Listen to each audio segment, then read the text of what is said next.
campo em cada coração e se faça presente todos os dias das nossas vidas. É com muita alegria que a gente volta a essa casa, mais uma quinta-feira, para ouvir mais um pouco do Evangelho do Cristo, né? Então, para iniciar, vamos com uma mensagem desse livro, Vigiai e Orai, de Carlos Baccello, pelo irmão José. São mensagens curtinhas, mas que falam muito ao nosso coração. E a mensagem diz o seguinte: nem tão bons, nem tão ruins. Não somos tão ruins quanto pensamos que somos, porém, nem tão bons quanto nos imaginamos ser.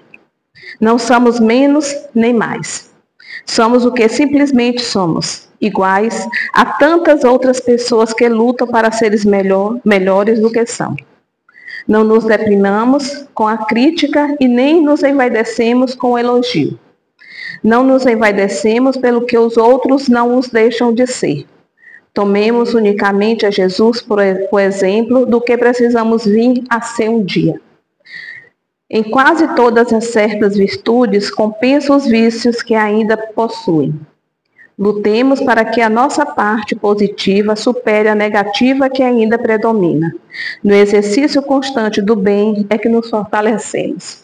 Então, nós temos uma passagem que diz assim, que na armadilha do ego, às vezes a gente critica o outro por não andar de bicicleta. E nós estamos fazendo isso, nós estamos andando de bicicleta, mas nos achamos melhores por o outro não estar fazendo o mesmo exercício.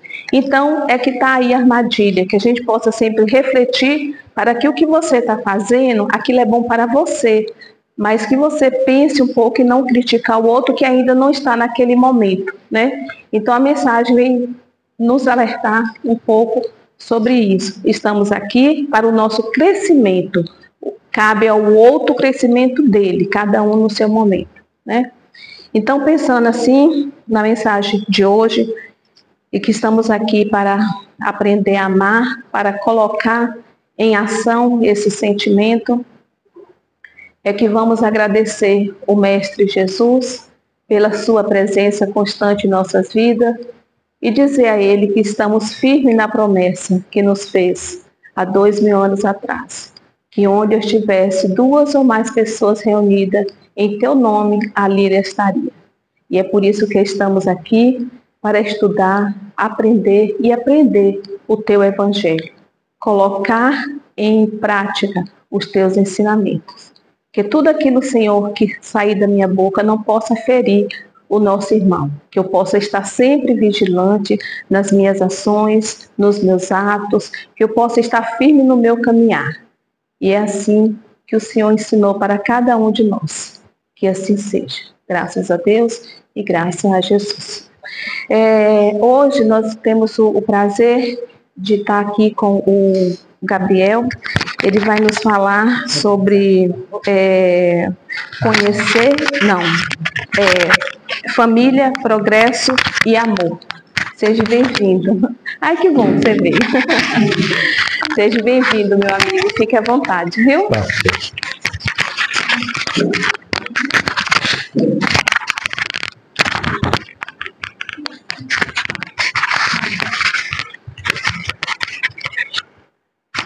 Tá dando para escutar aí o microfone? Tá, né? Certinho? Então tá bom, gente. Primeiro, boa noite a todos. É um prazer a gente estar aqui nessa casa para a gente conversar, né, um pouco sobre o Evangelho. Antes de mais nada, agradecer a oportunidade, né, de a gente refletir a respeito do Evangelho do Cristo, de estarmos aqui na cidade e aproveitarmos esse momento para nós estarmos juntos, refletindo sobre o Evangelho de Jesus à luz da doutrina espírita, que é importante, fundamental nos momentos pelos quais nós temos vivenciado no planeta, estarmos em constante oração, estarmos em constância com o pensamento elevado ao Cristo, nos faz manter a conexão com os amigos espirituais que estão sempre dispostos a nos auxiliar e a nos amparar em nossas necessidades. Então, o tema que a gente propõe na noite de hoje é família, progresso e amor. Esse estudo, para a gente não ter a transparência aqui, esse estudo ele é baseado em 3 obras, que é o Evangelho segundo o Espiritismo, o Livro dos Espíritos e uma obra do nosso companheiro Rossandro Klinger, que é As 5 Faces do Perdão. É um tema interessante porque ele aborda família, ele aborda progresso, né? Eu vou ler alguns trechos aqui dos slides, né, no meu telefone, mas são poucas coisas que a gente vai abordar, mas é interessante, principalmente nos dias de hoje, nós abordarmos essas questões da família, do progresso, que é um determinismo da lei de Deus, né, e do amor. São 3 palavras, né, importantíssimas no processo reencarnatório, no processo de aprendizado que nós temos. Primeiro, a questão da família, porque sendo espíritas e tendo conhecimento doutrinário espírita que nós temos, nós sabemos que antes do processo reencarnatório, nós estabelecemos as nossas programações, assumimos compromissos no plano espiritual, de que quando aqui estivéssemos, pudéssemos trabalhar com a família, que é o primeiro núcleo de aprendizado de todos nós no processo reencarnatório, para poder despertar realmente o amor necessário em nossos corações. Então a família é esse instrumento inicial necessário ao processo de crescimento de cada um de nós. E no Livro dos Espíritos, na pergunta 775, Kardec, já preocupado com relação a esses laços familiares, né, ele faz a seguinte indagação aos companheiros espirituais: qual seria para a sociedade o resultado do relaxamento dos laços familiares?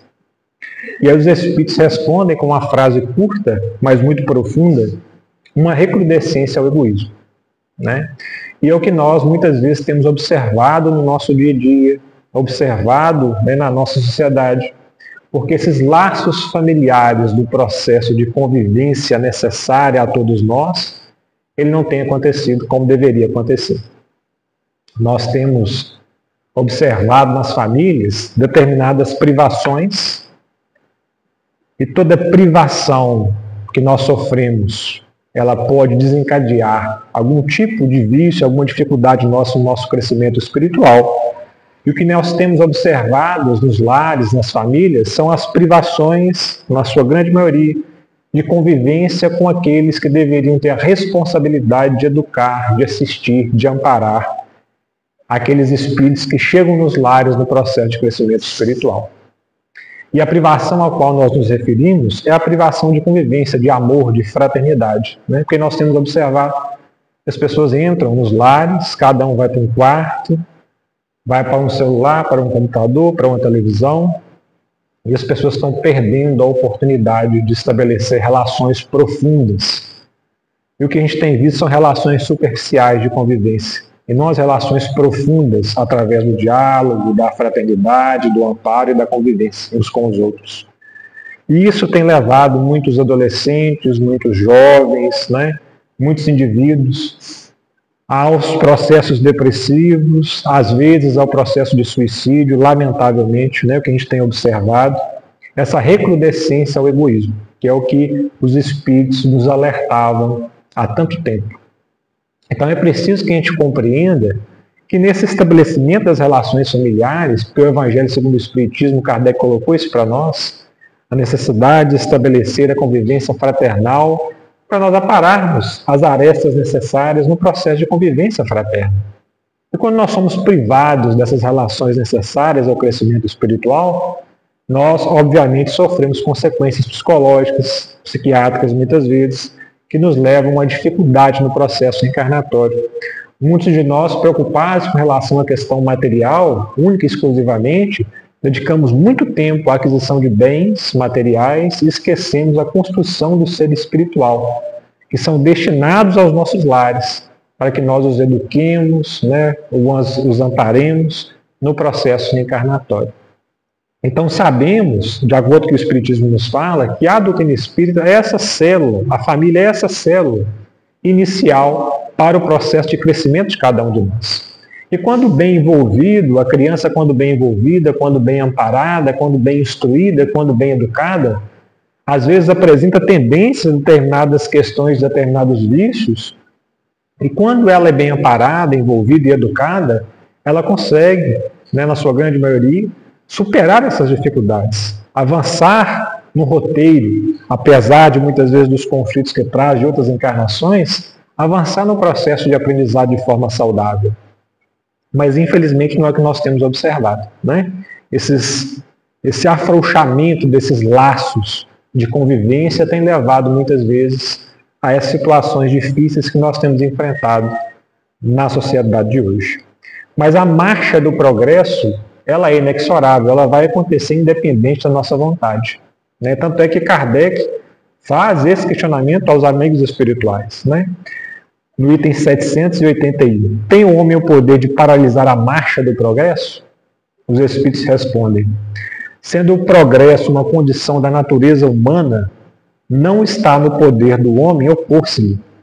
É uma força viva cuja ação pode ser retardada, porém não anulada por leis humanas más. Quando estas se tornam incompatíveis com ele, despedaça-as juntamente com os que se esforcem por mantê-las. Então o progresso, ele é uma lei, é um determinismo de Deus. Nós podemos muitas vezes, por escolhas individuais e coletivas, atrasar esse processo, mas jamais paralisar o processo da marcha evolutiva. Nem aqueles que não acompanharem esse processo evolutivo, apesar das chances reencarnatórias que estão tendo, obviamente, né, terão que aprender, né, esse processo de desenvolvimento do amor do qual nós estamos falando aqui, muitas vezes em outros planetas, em outros orbes planetários. Então a necessidade de nós aprendermos a amar, ela é fundamental no nosso processo de crescimento espiritual. A gente sempre fala que nós temos uma necessidade, ou pelo menos aprender a olhar na vida enquanto estamos no corpo físico com o olhar do espírito desencarnado. Porque antes de nós encarnarmos, né, reencarnarmos, nós estabelecemos programações, fazemos compromissos, sabemos das dificuldades que iremos enfrentar aqui enquanto reencarnarmos, mas o nosso olhar é o olhar do espírito imortal. E apesar do medo, da dificuldade, nós acabamos reencarnando. Mas quando nós estamos aqui no corpo físico, nós perdemos essa capacidade de olhar para a nossa existência, para o nosso mundo, com o olhar de espírito imortal. E começamos a olhar muitas vezes com o olhar do corpo físico, como se nós fôssemos o corpo físico, como se nós fôssemos esse corpo material e que nunca iremos perdê-lo, né? Então, a gente muitas vezes olha para a nossa existência, para a nossa vida e conduzimos a nossa existência e a nossa vida como se nós fôssemos viver eternamente no corpo físico. E nós sabemos, como espíritas que somos, que isso não vai acontecer. Inexoravelmente, cedo ou tarde, todos nós vamos deixar esse corpo físico, esse corpo material. E vamos retornar à pátria, à condição verdadeira de cada um de nós, que é o espírito imortal. Então, se nós começarmos a desenvolvermos a habilidade, a capacidade de olharmos para a vida com o ângulo de visão do espírito imortal, vai ser um grande salto no nosso processo evolutivo, né? Porque nós vamos estabelecer como metas, como foco na nossa existência, não o desenvolvimento somente e exclusivamente dos bens materiais. Porque o conforto material ele pode ser buscado, não há nada que se condene a isso, né? Mas estabelecer nas nossas relações diárias como meta única e exclusiva a aquisição desses bens materiais, obviamente, nós não trazemos para a nossa condição evolutiva circunstâncias necessárias ao nosso crescimento espiritual. Então é preciso estabelecer o foco, é preciso nós estabelecermos prioridade na nossa existência. Mas para que nós possamos aprender a amar e a conviver em família, existe uma palavra, né, e um sentimento que nós temos que aprender a praticar, que é o perdão. Ninguém realmente consegue amar plenamente sem perdoar, né? Qual de nós que é capaz de amar plenamente um ao outro, se nós ainda carregamos no nosso íntimo, no nosso coração, a mágoa, o ressentimento de alguma pessoa? Nós observamos nas obras de André Luiz, né, a vida no plano espiritual, vários e vários relatos de vários espíritos que, apesar de serem grandes trabalhadores no mundo espiritual, muitas vezes têm ali um calcanhar de Aquiles, uma dificuldade com algum indivíduo, com alguma pessoa que ainda ficou no processo reencarnatório e que esse indivíduo precisa retornar ao corpo físico para aprender a trabalhar o processo do perdão. Não são poucos os casos, né? Então, o perdão, ele faz parte do processo de desenvolvimento do ser. Agora, é preciso que a gente compreenda que às vezes a gente fala, e aí o Rossando, nós estamos entrando já na questão da obra do Rossando Klinger, né, que é a obra As 5 Faces do Perdão, ele deixa isso bem claro para a gente. Ele fala assim, é preciso que a gente entenda que o perdão, ele é uma construção do indivíduo, né? Ele não é algo que do dia para a noite a gente fala assim, não, agora eu vou perdoar e pronto, acabou. Não. Ele é um processo de construção. E cada um tem um tempo adequado ao desenvolvimento desse processo de perdoar o indivíduo que muitas vezes nos fez mal. Porque às vezes, aquele indivíduo que pratica o ato que nos ofendeu, ou de alguma forma, né, nós recebemos uma ofensa, ou um desagrado de alguma pessoa, às vezes essa pessoa nem sabe que nos ofendeu. Às vezes aquilo para ela não tem a menor importância, né? E às vezes aquele indivíduo que nos praticou aquele ato equivocado não está disposto a nos dar qualquer tipo de perdão. E aí como é que nós ficamos? Será que nós necessitamos que o outro diga, né? Peça desculpa para cada um de nós para que a gente consiga perdoar aquele que nos ofendeu? Ou será que nós podemos perdoar independente do que o outro pense, do que o outro faça, do que o outro seja? Porque às vezes nós sofremos condições graves, né? Até muitas vezes crimes que as pessoas cometem umas em relação às outras, e às vezes aquela pessoa ainda continua nos odiando. Agora, o perdão, conforme nós falamos em doutrina espírita, ela beneficia quem perdoa. Porque nós sabemos que através da lei de causa e efeito, aquele que praticou o mal, uma hora terá que resgatar, terá que corrigir esse mal que esse indivíduo praticou. Então nós não temos que preocupar com o processo da vingança. É óbvio que aqui nós falamos, né? Todo aquele que comete crime, ele tem que ser responsabilizado perante as leis humanas pelo crime que ele cometeu. Nós estamos falando da questão legal humana. Porque ele comete o crime, ele tem que ser responsabilizado pelo crime, legalmente, né? Agora nós estamos falando de uma questão espiritual, que às vezes o indivíduo, né, é punido legalmente nas leis humanas, né, pelo crime que ele cometeu, mas, obviamente, ele ainda tem que reparar perante as leis divinas o ato equivocado que ele realizou. É dessas leis que nós estamos falando, né? Existe no processo de perdão uma necessidade primeira, inicial, de nós perdoarmos primeiramente a nós mesmos, né? Até o Rossando fala, é um dos títulos do livro dele, um dos capítulos, perdoando a pessoa mais difícil, você, né? Porque às vezes nós entramos num processo de sentimento de culpa tão grande por um ato que nós cometemos no passado ou no presente, né, na atual circunstância, na atual reencarnação, e nós carregamos isso tão intensamente dentro de nós que a culpa acaba nos atrapalhando no processo de avanço, da correção daquilo que nós devemos corrigir. Então a culpa, ele é o primeiro insight, né? Ele é o despertar do espírito de que algo que ele fez não foi correto. Esse é o sentimento de culpa. Mas se nós ficarmos nisso, né, nós acabamos nos vitimizando, né? Queremos que as pessoas que estão à nossa volta, muitas vezes, acabem tendo dó de nós, apesar de nós termos sido aquele indivíduo que errou diante das circunstâncias, e acabamos entrando num processo de culpa, de vitimização, e não estamos dispostos ao processo de correção dos nossos próprios erros, das nossas próprias falhas. Então, perdoar a nós mesmos, ele é extremamente importante. Tem um caso interessante que o Rossando Klinger narra na sua obra, né, de um dos pacientes dele, que ele, obviamente, um nome, né, que ele colocou lá como Marcos, né? Mas o Marcos era um paciente dele, E ele é um caso bem interessante, porque o Marcos era um indivíduo que estava já há 15 anos, né? Que ele trabalhava numa empresa de contabilidade, e há 15 anos que ele reclamava do serviço que ele estava. Reclamava com os colegas de trabalho, reclamava do chefe dele que ele tinha, e que ele, que era a pessoa realmente competente para assumir o cargo que ele ali estava ocupando, que o chefe dele ocupava. E depois de 15 anos reclamando, né, quase ninguém suportava o indivíduo mais, porque ninguém gosta de ficar perto de pessoas que reclamam o tempo todo, né?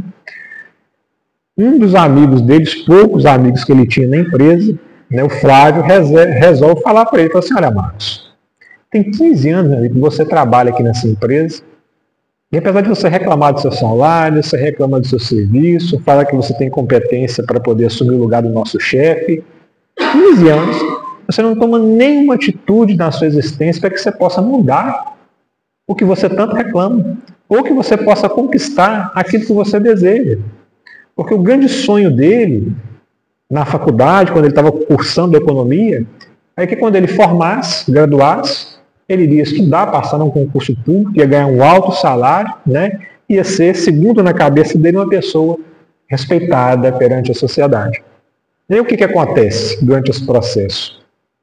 Acontece que ele conhece uma moça muito simpática durante a faculdade, essa moça é engravida, ele tem que arrumar um emprego para sustentar a família, e durante 15 anos, ao invés dele tomar uma atitude para resolver o problema, solucionar o problema, ele prefere fazer de vítima diante da situação, não se perdoando muitas vezes pelos fatos e erros que ele cometeu no passado.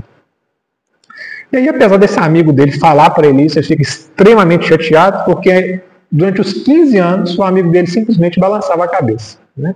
E nesse dia, ele resolveu falar tudo isso para ele. E aí ele vai para casa muito chateado, o Marcos, né, vai para casa muito chateado com um amigo dele, se vitimizando, né? E aí nós percebemos, quando nós nos fazemos de vítimas e não assumimos as nossas próprias responsabilidades pelos nossos erros, a gente demonstra ainda uma imaturidade nossa do ponto de vista evolutivo. Quando nós terceirizamos as responsabilidades pelas nossas ações, isso demonstra uma imaturidade de crescimento nossa.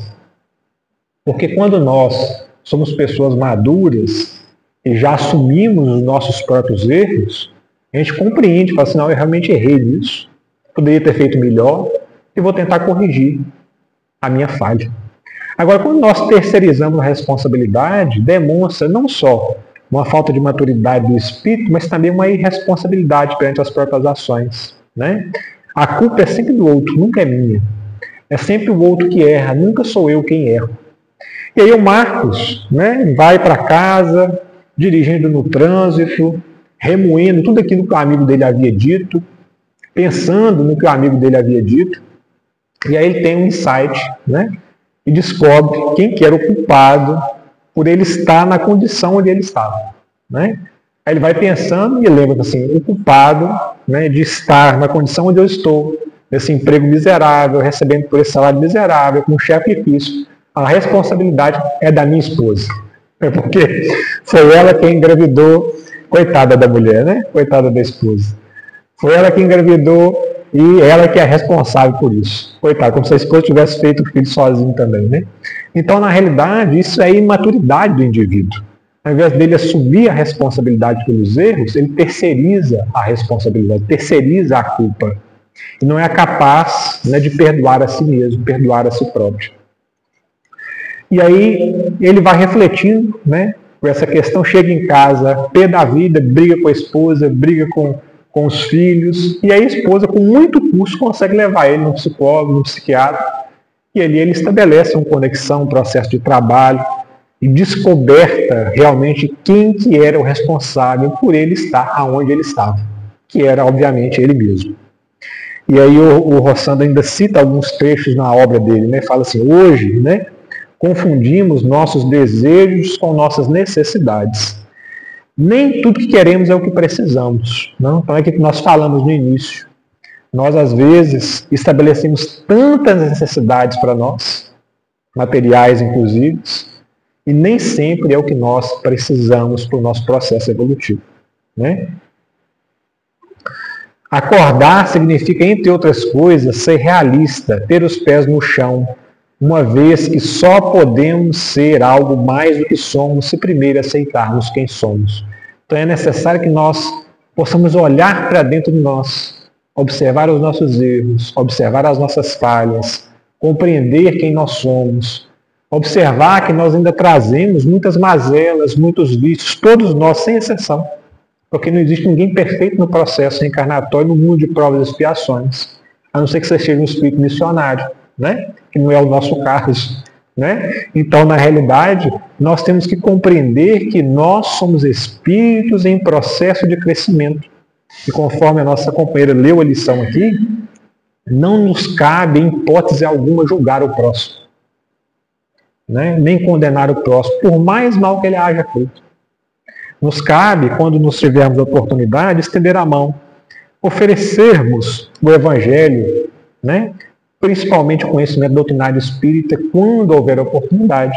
Não é fazer proselitismo, né? Mas é estabelecer o conhecimento quando as pessoas se demonstram interessadas em receber esse conhecimento. Isso é importante. Então, naquele momento, o Marcos, que era essa pessoa revoltada, né? Estava reavaliando muitos conceitos. Conceito de felicidade, conceito de sucesso. O que é esse chegar lá que tantas pessoas falam, né? Ah, eu preciso chegar lá. Chegar onde? O que é esse chegar lá que as pessoas tanto buscam? E na maioria das vezes, né, em 99,9% das vezes, quando as pessoas falam assim, eu preciso chegar lá, elas estão estabelecendo condições materiais, condições de poder, né? Condições de dominação, né? Para que elas se sintam superiores às outras pessoas. E nós sabemos, com o conhecimento doutrinário espírita, que nós somos irmãos de caminhada e não somos superiores a absolutamente ninguém. Uns estão num processo de conhecimento, determinadas experiências evolutivas, outros estão em outras experiências evolutivas. Nós trazemos, cada um de nós traz um potencial divino, uma capacidade única, singular, capaz de desenvolver e estabelecer compromissos no plano espiritual e aqui aplicá-las como co-criadores do processo divino. Cada um estabelecendo seu compromisso, seja no lar, seja como mãe, seja como pai, seja como trabalhador espírita, seja onde for, onde Deus nos der a oportunidade de lá estarmos, né, para desenvolvermos as nossas atividades como ser imortal que somos. Então temos o compromisso, temos esse potencial. Que lugar é esse que tem que ser sempre tão melhor do que o lugar onde eu já estou agora? Por que a felicidade deve estar lá e não aqui? Né? O Marcos, ele sempre estava com o pensamento no futuro, querendo estar em um lugar diferente aonde ele estava. E nós fazemos isso muito o tempo todo. Né? Queremos estar sempre em outro lugar, diferente daquele onde nós estamos. E quando nós fazemos isso, nós perdemos a capacidade de observar aquilo que nós temos e aquilo que nós carregamos de potencial para ser desenvolvido. O Marcos, por exemplo, queria sempre estar em outro lugar que não aquele, que ele não conseguia perceber o tesouro que ele tinha ao seu lado, que era uma esposa fiel, que trabalhava em prol da família, tinha 2 filhas saudáveis, lindas, que o amavam e o consideravam o tempo todo, né? Como pai, como provedor da família, carinhosas com ele. E ele não conseguia perceber esses valores, esses amores que ele tinha ao seu lado no processo encarnatório, na sua companhia evolutiva. Por quê? Porque o pensamento estava sempre voltado no amanhã, nunca no agora. Né? Então é importante que nós tenhamos essa capacidade de estarmos no presente, vivenciando o presente, aproveitando as circunstâncias que a espiritualidade nos dá para desenvolvermos naquele momento. Né? A convivência com as pessoas daquele momento, que nós temos a possibilidade. Marcos começava a entender muitas coisas, e a felicidade não está no lugar para onde vamos, mas na forma como nos conduzimos durante toda essa viagem fantástica que é a vida. Olha só que interessante, né? Então a felicidade está na forma como nós conduzimos a nossa existência diariamente. Porque diariamente eu vou sofrer reveses. Eu, como espírito espírita, nós sabemos que estamos no mundo de provas e expiações. Que estamos sujeitos a mazelas, seja elas físicas, seja elas emocionais, seja dificuldades de convivência, né, familiares, enfim. Elas fazem parte do nosso processo de aprendizado diário. Então, como que eu vou conduzir a minha vida diante dessas dificuldades é que vai me conduzir a uma felicidade relativa, como nos diz no Evangelho segundo o Espiritismo, de acordo com Kardec, né, uma felicidade relativa, possível no mundo de provas e expiações. Porque a felicidade absoluta ainda não é possível, mas uma felicidade relativa sim, diante da nossa condição evolutiva. Né? Então é preciso que nós possamos compreender a necessidade de auto-perdoar. Perdoar a nós mesmos, né? De se auto-perdoar. Compreendermos que apesar de termos errado, ou seja, no passado distante ou no passado presente, nessa encarnação atual, nós podemos sim sermos pessoas melhores, nos tornarmos pessoas melhores. Esse é o nosso propósito no processo encarnatório. Né? Então esse caso está nessa obra que eu falei, As 5 Faces do Perdão, do nosso companheiro Rossandro Klinge. Aconselho a leitura da obra, porque tem vários outros casos, né, que o Rossandro cita, e a forma como ele coloca na obra, às vezes a gente não consegue passar todas as circunstâncias, né? As nuances que nós conseguimos ler na hora que nós estamos ali diante da obra. Né? Um segundo caso que o Rossandro coloca para nós também. A pessoa mais difícil de perdoar, as que deveriam nos amar e não fizeram. Né? Então, muitas vezes, aquele relacionamento difícil que nós temos com os nossos pais, né? Mãe, pai, nas nossas circunstâncias, às vezes, de convivência difícil que trazemos até de outras encarnações do pretérito, nós temos uma dificuldade, às vezes, de perdoar aquelas pessoas que deveriam, no processo, né, reencarnatório, cuidar de nós, mas não cuidaram de nós. Muitas, inclusive, né, cometem crimes em relação àqueles que deveriam zelar, que deveriam cuidar. É como a gente fala, né, o crime que o indivíduo comete perante as leis humanas, ele obviamente tem que ser reparado, ele tem que ser corrigido. Né? Esse caso que o Rossandro cita é o caso do João Marcelo, que é um caso muito interessante também, que ele relata o relacionamento de um indivíduo com seu pai, um relacionamento muito difícil.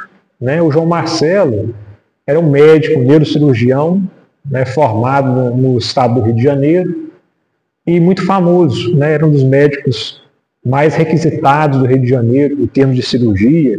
Então, uma pessoa que tinha um poder aquisitivo muito grande, né? Mas uma pessoa extremamente solitária.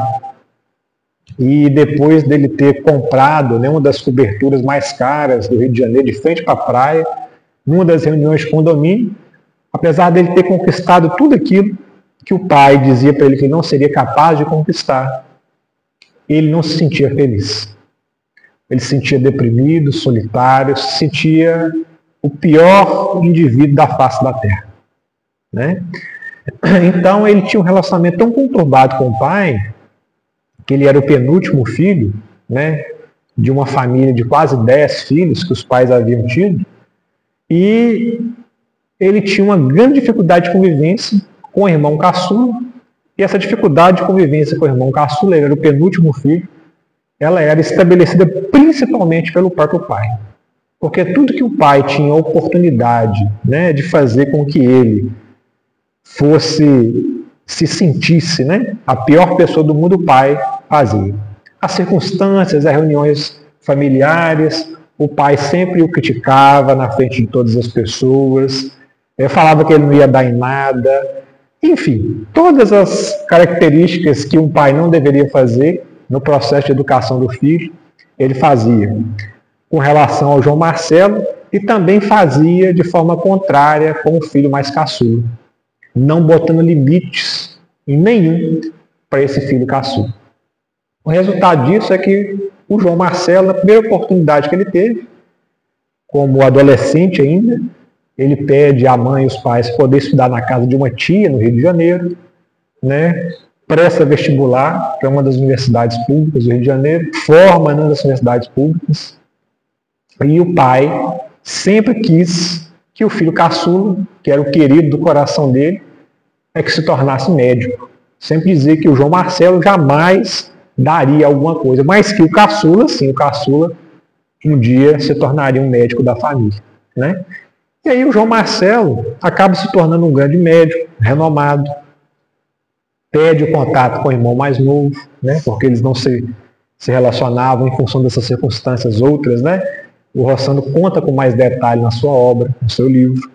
Enfim, mas ele, sentindo essa pessoa pior do mundo, ele procurou a ajuda de um profissional, de um psicólogo, indicado por um amigo, né? Ele procura essa ajuda e aí o psicólogo começa, no caso Rossano, né? Começa a estabelecer essas relações dele, de querer sempre demonstrar, principalmente para o pai, que ele tinha capacidade de ser aquilo que o pai dizia que ele não era, né?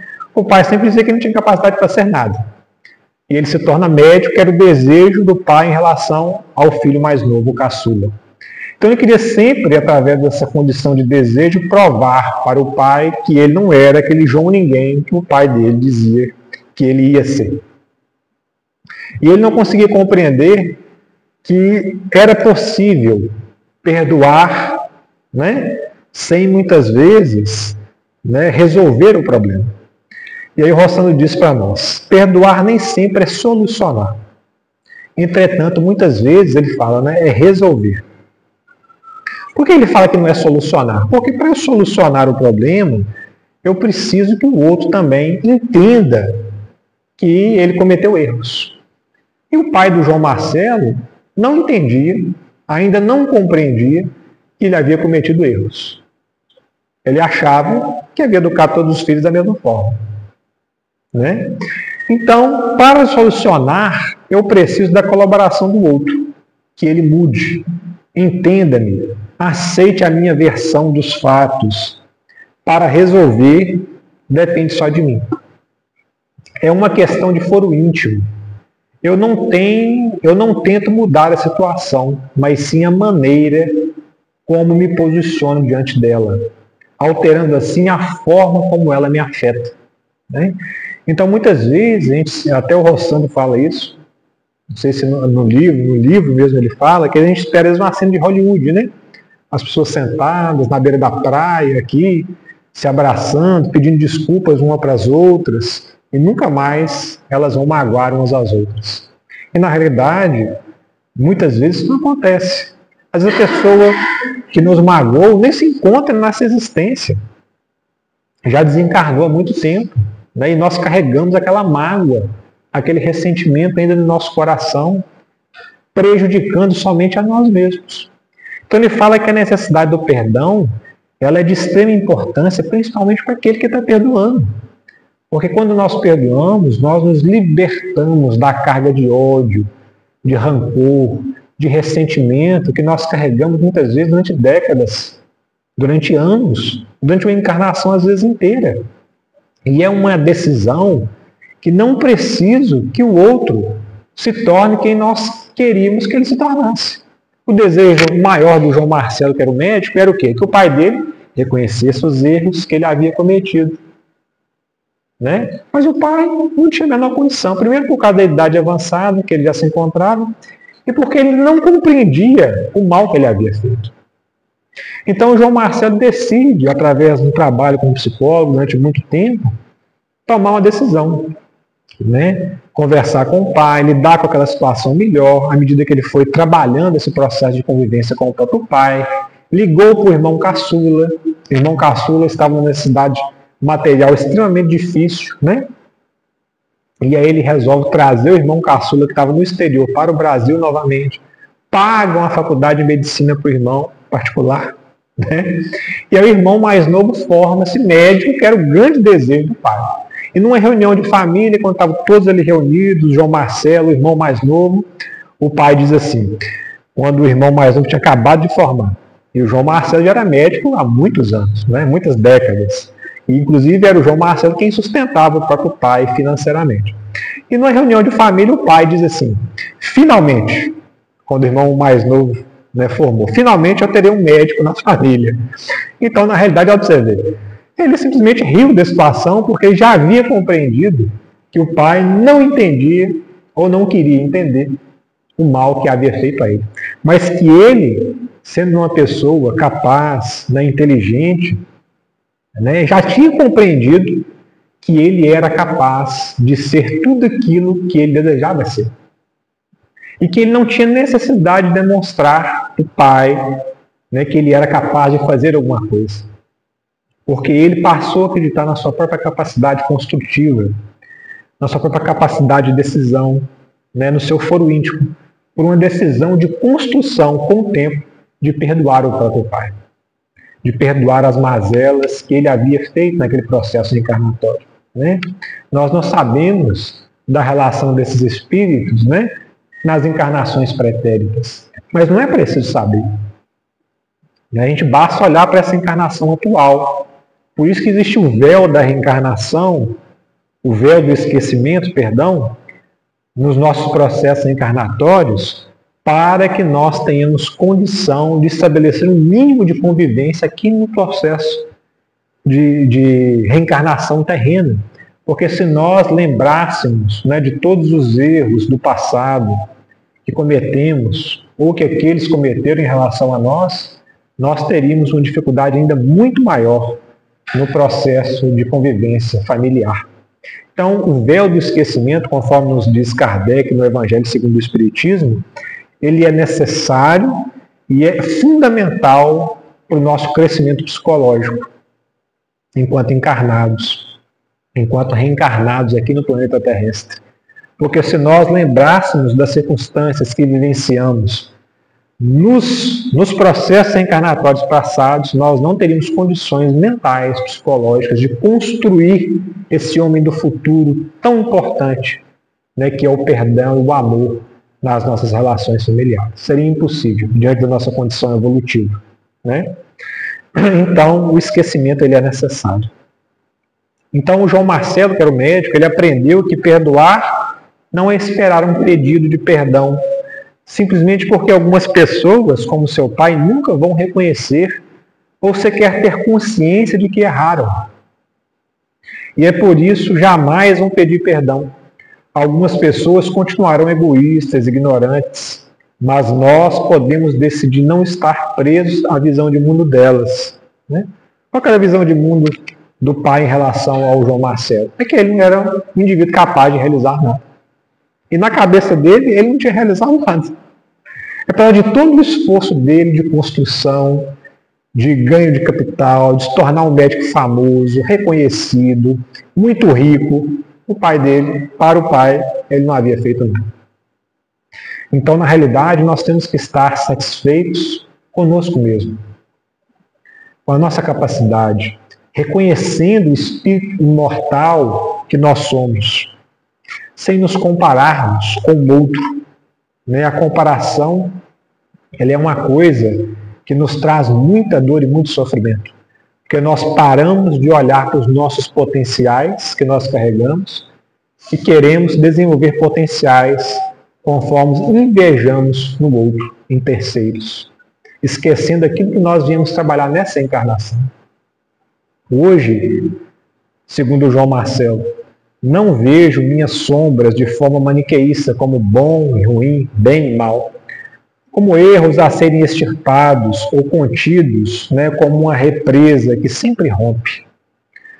Os vejo como parte de mim, que querem ser ouvidas, minhas crianças interiores, que solicitam atenção, orientação e apoio.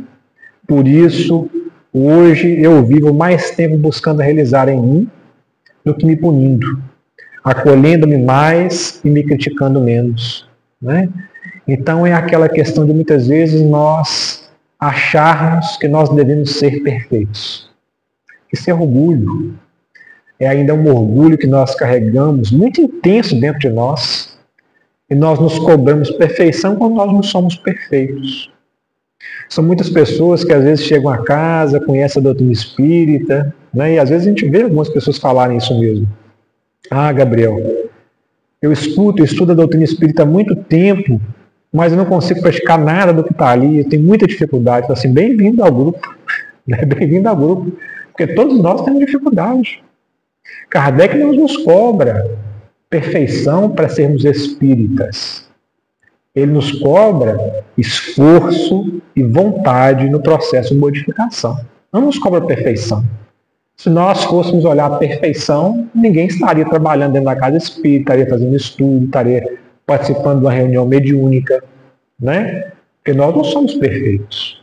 Mas ele nos cobra vontade e esforço em dominar as nossas más inclinações. Isso ele nos fala. Isso ele nos fala que é importante nessa reencarnação. Esforço e vontade em domar as nossas más tendências. É por isso que Carl Gustav Jung vai dizer que quem olha para fora sonha, quem olha para si mesmo acorda. Né? Então, quando nós estamos olhando para o outro, principalmente nas redes sociais, né, que nos toma tanto tempo inútil que nós acabamos ali desperdiçando nessas redes sociais, sem nenhum crescimento, na sua grande maioria das vezes, nos toma tanto tempo que a gente começa só a olhar para fora, para a vida do outro, o que o outro está fazendo, para onde o outro está indo, para onde o outro está viajando. E aí a gente fala assim, ó danado, queria estar lá no lugar dele, ó. E aí até o Rossando brinca, né, nos estudos dele, fala assim, a gente fala assim, clica lá em curtir, mas se fosse voodoo, aquele alfinete lá, a gente estaria alfinetando a pessoa, curtir, alfinetando a pessoa lá. E se fizesse efeito realmente que não tivesse protegido, a pessoa ia ver a quantidade de energia negativa que a gente direciona, né, para os indivíduos. É por isso que eu quase não posto nada nas minhas redes sociais, evitando esse voodoo energético que as pessoas às vezes brincando, né, gente? A questão de voodoo, essa carga energética que muitas vezes as pessoas colocam e jogam para cima de nós. Que curte lá, mas não estão querendo curtir nada, está morrendo de inveja, né? Querendo estar onde nós estamos. Então, na realidade, a gente tem que começar a olhar para dentro de nós. Isso é que o Carl Gustav Jung fala que é importante, olhar para dentro dos nossos potenciais, daquilo que nós somos, nossa capacidade que nós temos de desenvolver. Não precisa comparar com ninguém, né? E quem posta nas redes sociais sabe disso, né? São aquelas maquiagens, aquelas falsas felicidades, né? O menino está chorando, está batendo ali, a mãe está correndo atrás, o pai está correndo atrás do outro, aquela confusão danada. Aí fala assim, vamos rir agora, todo mundo ri, tira a foto e posta lá. Então, na realidade, é assim, a gente sabe que é assim, né? Porque nós fazemos assim e postamos nas redes sociais muitas vezes, né? Então, aquilo lá é uma maquiagem, são fantasias, né? A próprio estudo, um estudo de Oxford, não sei se não me engano, dessa universidade americana, fala que as pessoas que passam, né, ali 3 horas nas redes sociais por dia têm 3 vezes mais chance de desenvolver a depressão do que qualquer outra pessoa. Então, na realidade, por que isso acontece? Porque um dos sintomas, né, que levam à depressão é o sentimento de inveja. É o desejo de estar fora de onde nós estamos. Né? E as redes sociais, infelizmente, elas ainda constroem, né, muito esse pensamento dentro de nós estarmos em outro lugar, mesmo onde nós estamos. Nós queremos estar fora dali. E nós sabemos que temos que estar onde estamos, que é o nosso família, o nosso lar, a nossa célula inicial de aprendizado e crescimento espiritual, onde nós estabelecemos as nossas programações espirituais, o nosso processo de crescimento e o nosso aprendizado. Então, meus irmãos, essa é a mensagem que a gente queria trazer, né? A mensagem que os nossos companheiros trazem nessas obras espíritas, né, tão maravilhosas, de conhecimento, de despertar de consciência, né? E mais uma vez agradecer a paciência de todos, desejar, né, um início de ano positivo, de crescimento para nós, para a nossa família, para o nosso trabalho na casa espírita, né?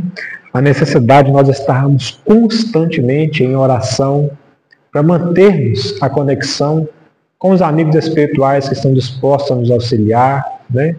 Não desanimarmos diante da tarefa, diante do trabalho, porque é um trabalho árduo, é um trabalho difícil muitas vezes, né? Porque às vezes é um trabalho solitário, mas necessário ao nosso crescimento espiritual. E que nós tenhamos em mente, né? Nunca julgar o nosso próximo. Termos a humildade, né, diária de aceitarmos quem nós somos e aceitarmos as pessoas como elas são, né, no processo de convivência familiar. Ofertar aquilo que nós temos de melhor na nossa experiência evolutiva.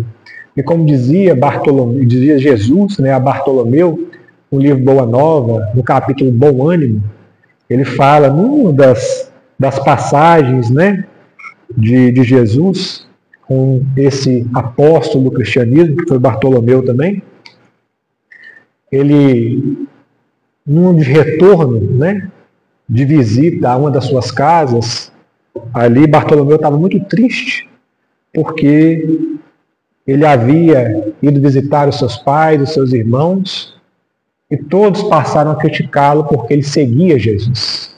Né? A sua mãe havia desencarnado há pouco tempo, os irmãos o condenavam porque ele seguia, segundo os irmãos, né, na cabeça, um profeta que era louco, porque não compreendia os ensinamentos do Cristo.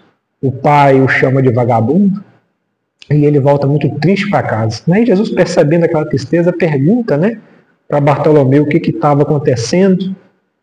E aí ele conta toda essa história para Jesus, e Jesus no final fala para ele assim: meu filho, a verdade, ela não exige, né, mas ela constrói.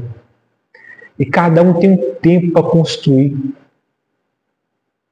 Então nós muitas vezes queremos exigir do outro aquele conhecimento que já temos. Exigir do outro o despertar que nós já possuímos. E às vezes aquele indivíduo ainda não tem condição. Então a verdade, ela não exige, né? Ela transforma. A verdade não exige. A verdade transforma, constrói dentro de nós aquilo que nós precisamos construir. E cada um tem um momento para isso. Então, que Jesus nos abençoe e nos proteja. Que assim seja.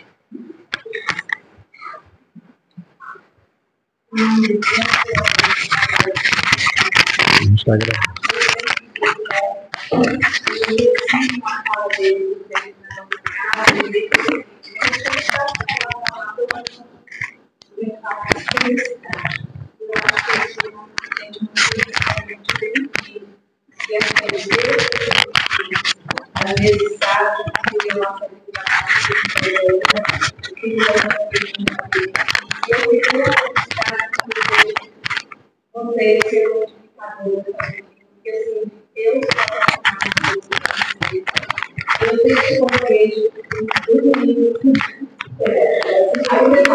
Obrigado pelo pedido, tá?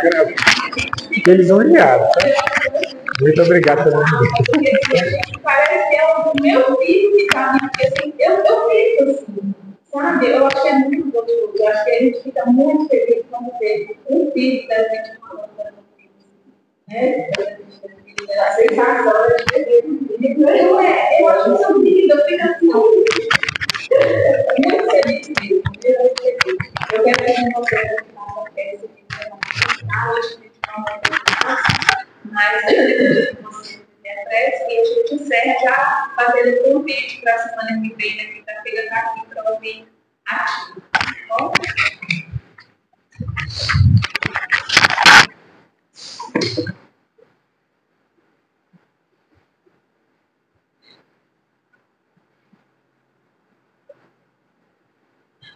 Então, meus irmãos, vamos manter os nossos pensamentos por mais alguns instantes conectados à espiritualidade maior, que sabemos envolver essa casa, envolver os seus trabalhadores, envolver os companheiros desencarnados e os nossos companheiros encarnados, trabalhando em cada um de nós, nas nossas necessidades, inspirando em cada um de nós a nossa melhora, o nosso desejo de melhorar. Agradecidos estamos, então, ao nosso Mestre amado Jesus, que através do Evangelho aqui na Terra e através do Evangelho redivivo pela nossa querida doutrina espírita, nós agradecemos esse manancial de conhecimento tão importante para cada um de nós, que nos dá um farol, que nos dá um norte, que nos dá uma direção. Por qual caminho devemos seguir? Por qual caminho devemos trilhar? Agradecidos estamos, Mestre amado Jesus, por esta oportunidade reencarnatória, por esse aprendizado ímpar no nosso processo evolutivo. Abençoa, Mestre amado Jesus, os trabalhadores da tua seara. Abençoa os nossos irmãos em dor e sofrimento, onde quer que estejam, Mestre. Nos hospitais, nos asilos, nos países em guerra, Mestre, em dor e sofrimento. Abençoa os nossos irmãos que ainda não compreenderam o sentido da paz verdadeira. Abençoa, Mestre amado Jesus, o nosso querido país. Abençoa a cada um de nós. Rogamos sempre, Mestre amado, por amparar aqueles necessitados, aqueles que não despertaram pelos teus ensinamentos de amor e perdão. Rogamos, Mestre amado Jesus, por todos nós, hoje, agora, que assim seja.